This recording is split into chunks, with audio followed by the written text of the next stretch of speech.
un ser heurístico, la persona que intenta descubrir, ir más allá.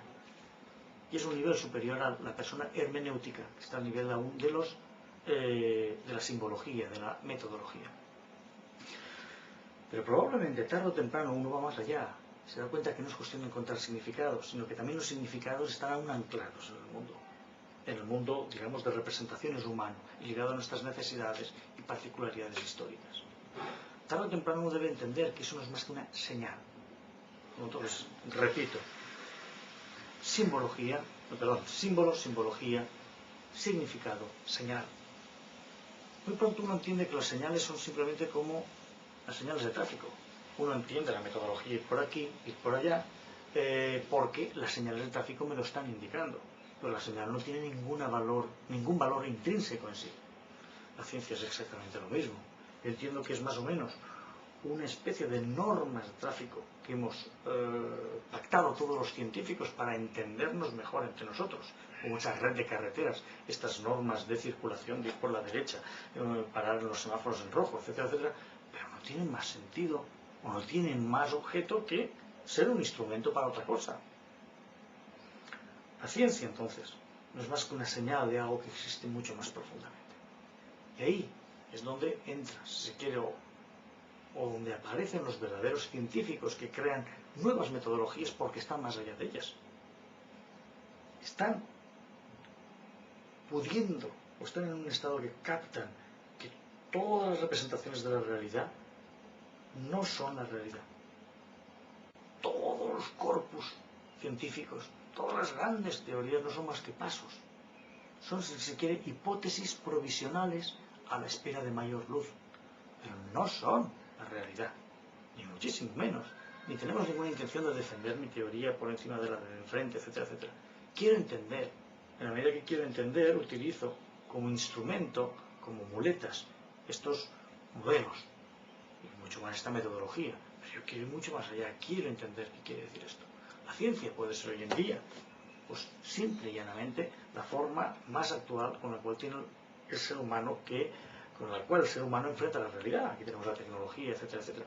Pero probablemente hay una realidad que esté más allá, si es que llamamos esto realidad, es que sería un poco difícil de explicar, que no es nuestros modelos, no es la ciencia. Hay una realidad que no es aprehensible por medio de modelos.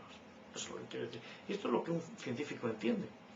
Dicho de otra forma, los sacerdotes del pasado, los ligados a la religión, eran un poco, pues, los hombres valorados en la sociedad. Hoy en día lo son científicos, y lo son los tecnólogos, pero son los sacerdotes de nuestro tiempo, son los mitos que hemos creado hoy en día.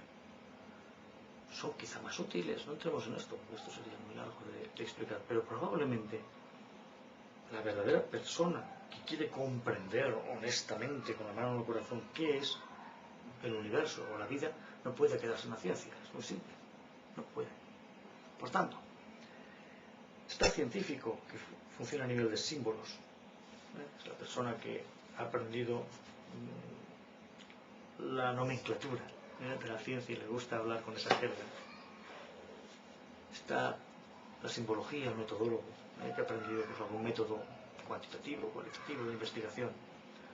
Está el verdadero científico que busca significados, que busca entender qué hay detrás de ciertas cosas, búsqueda de relaciones entre partes que antes estaban aparentemente separadas y que de pronto uno encuentra un vínculo.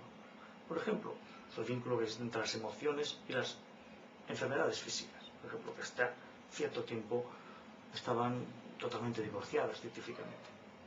Uno encuentra cierta relación. Es esa búsqueda de significados, es lo que hace un verdaderamente científico. El metacientífico, yo diría, si se quiere, no diría filósofo de la ciencia, diría la persona que percibe realmente la realidad, tiene que adentrarse por narices en los terrenos de la religión, de lo que hay más allá de los paradigmas de hoy en día. Dense cuenta que hoy toda la ciencia está instrumentalizada desde una mecánica objetivista de Newton, de bolas que se mueven. Y cuando los científicos quieren interpretar el átomo, lo vuelven a interpretar como una cosa pequeña llena de bolitas, materiales, sólidas. ¿Por qué? Están proyectando utilizando el modelo que tenemos de realidad sólido para aplicar ahí adentro. Quizás eso sea una tontería, o el átomo no tenga esa dimensión de partícula sólida, o su manifestación como partícula sólida será la menos interesante del átomo. Probablemente no.